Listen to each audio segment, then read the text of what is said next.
नमस्कार दोस्तों। बॉलीवुड में ऐसी ढेरों एक्ट्रेस हैं जो सिर्फ प्राइवेट पार्टीज़ में परफॉर्म कर कर के ही अपना गुजारा कर रही हैं।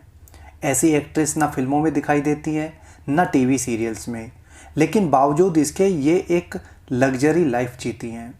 मुंबई जैसे बड़े शहर में नॉर्मल लाइफ जीना मुश्किल हो जाता है, लेकिन कुछ एक्ट्रेस बिना काम के लग्जरी लाइफ जीती हैं। इनकी सोर्स ऑफ इनकम क्या होती है, कैसे ये हाई प्रोफाइल लाइफ जी पाती हैं, ये अभी तक एक राज है। आज मैं जिस एक्ट्रेस की बात करने जा रहा हूँ वो भी ऐसी ही एक्ट्रेस है। इंडस्ट्री में इन्हें 24 साल से ज़्यादा का समय हो चुका है, लेकिन आज तक एक भी फिल्म या एक भी टीवी सीरियल ऐसा नहीं है जिसमें इनके काम की तारीफ हुई हो। ये एक्ट्रेस है राखी सावंत। राखी सावंत आज मुंबई में एक लग्जरी लाइफ जीती है, लेकिन अगर उसके काम पर नज़र डाली जाए तो उसका कोई भी काम ऐसा नहीं है जिससे उसे बहुत सारा पैसा मिला हो या जिसमें उसे तारीफ़ें मिली हो। राखी सावंत का जन्म हुआ था 25 नवंबर 1978 को आगरा, उत्तर प्रदेश में। राखी के पिता की बचपन में ही मौत हो गई थी। इसके बाद राखी की मां ने दूसरी शादी कर ली, जो कि पुलिस कांस्टेबल थे। राखी के बचपन का नाम नीरू मेडा था, लेकिन राखी के सौतेले पिता ने राखी को अपना सरनेम सावंत दे दिया। राखी की शुरुआती पढ़ाई मुंबई से हुई थी। 10th क्लास के बाद में राखी ने इंटर कॉलेज में एडमिशन लिया, लेकिन तभी उसे फिल्मों में काम करने का शौक़ होने लगा। इसके बाद राखी ने फिल्मों में ट्राई करना शुरू कर दिया और 10th क्लास के बाद में आगे की पढ़ाई नहीं की। राखी फिल्मों में काम करे, उसकी फैमिली इस बात के सख्त खिलाफ थी।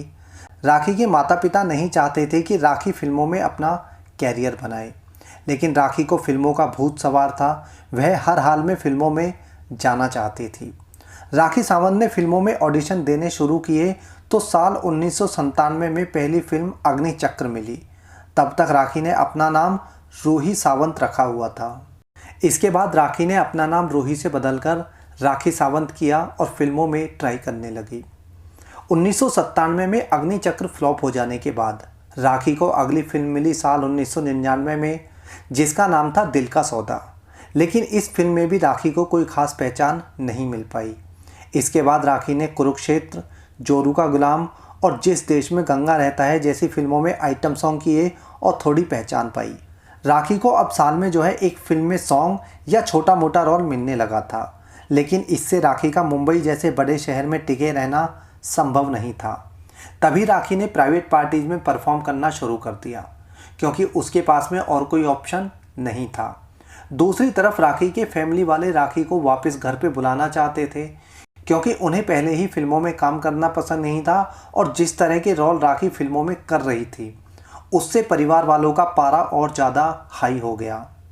राखी के पिता ने राखी को कई बार फिल्में छोड़कर घर वापस आने को कहा, लेकिन राखी ने हर बार मना कर दिया। ऐसे में राखी के पास अपना खर्चा चलाने के लिए प्राइवेट पार्टीज का ही एकमात्र सहारा था।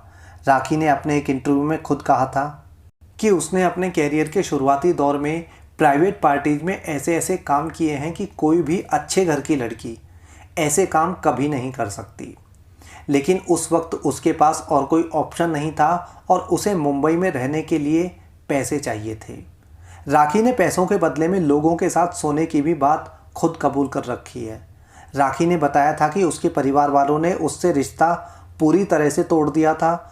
उसका आना जाना बिल्कुल बंद हो गया था और वह एकदम अनाथों के जैसी ज़िंदगी जी रही थी। उसके वापस घर जाने का रास्ता बंद हो चुका था। ऐसे में उसे हर हाल में मुंबई में ही टिके रहना था और मुंबई में रहने के लिए पैसे चाहिए थे। काम इतना मिलता नहीं था कि गुजारा चल पाए। ऐसे में उसके पास पैसों के बदले में रात गुजारने के अलावा कोई और रास्ता नहीं था। राखी शुरू से ही फिल्मों में अपना कैरियर बनाना चाहती थी और इसके लिए उसने हर तरह के रास्ते पर चलने से भी गुरेज नहीं किया।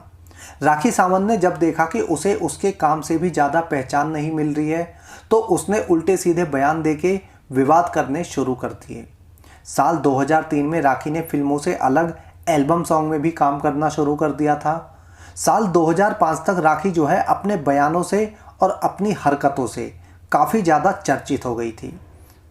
हालांकि उस समय तक भी राखी ने कोई भी ढंग का काम नहीं किया था, लेकिन अपने बयानों और हरकतों की वजह से वह काफ़ी ज़्यादा सुर्खियों में रहने लगी थी। इन्हीं सब विवादों की वजह से राखी को जो है बिग बॉस के पहले सीजन में, जो कि साल 2006 में आया था, से बुलावा आ गया। बिग बॉस में राखी जो है टॉप 3 में शामिल रही थी और इससे जो है ये फ़ायदा हुआ कि राखी को टीवी पर जो है कुछ शोज मिलने लगे थे।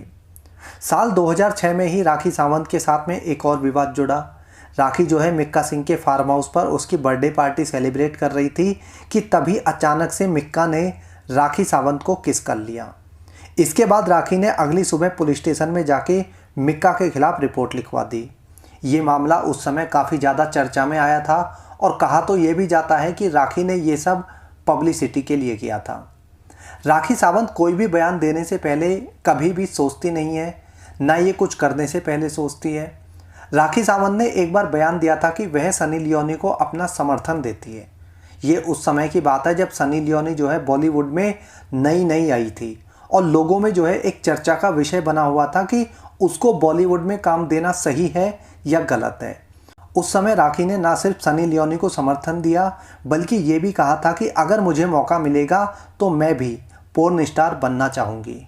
राखी के इस बयान की उस समय काफ़ी ज़्यादा आलोचना हुई थी, लेकिन राखी मैडम ना बोलने से पहले सोचती है और ना बोलने के बाद में माफ़ी मांगती है।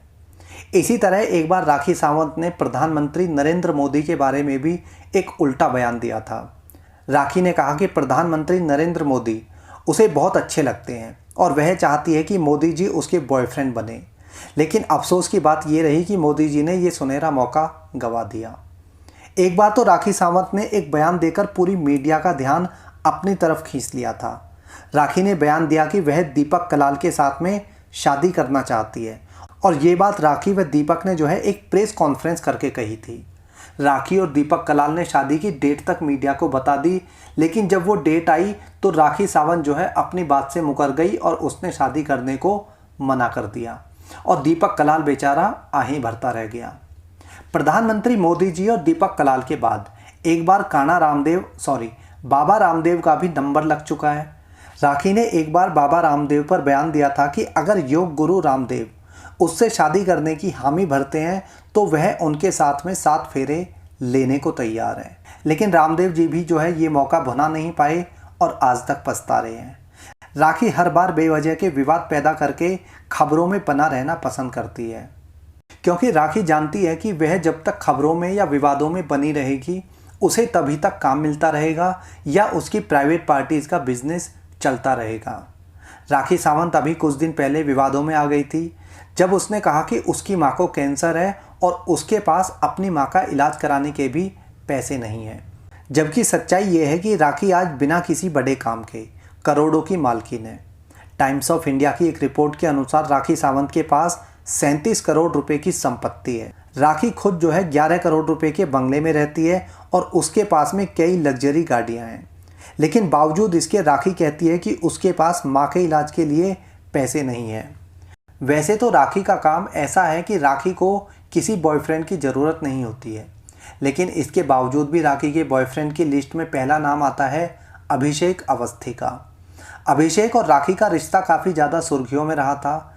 जब इन दोनों का ब्रेकअप हुआ तो राखी ने मीडिया के सामने अभिषेक को थप्पड़ मार दिया था। अभिषेक के बाद राखी का नाम जुड़ा एलेश परूजनवाला के साथ में। एलेश और राखी का अफेयर भी लगभग 1 साल लंबा चला। राखी के बॉयफ्रेंड में दीपक कलाल का भी नाम शामिल है।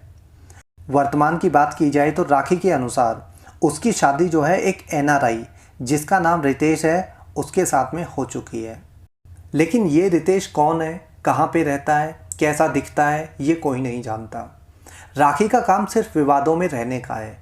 विवादों में रहकर ही राखी जो है बड़े बड़े बिजनेसमैन और फिल्म मेकर के घर पर प्राइवेट पार्टीज में जाती है और उसी से ना सिर्फ इसका खर्चा चलता है बल्कि इसलिए जो सोर्स ऑफ इनकम है वही है। राखी के बारे में इस वीडियो में इतना ही। अपनी राय ज़रूर देना। जय हिंद।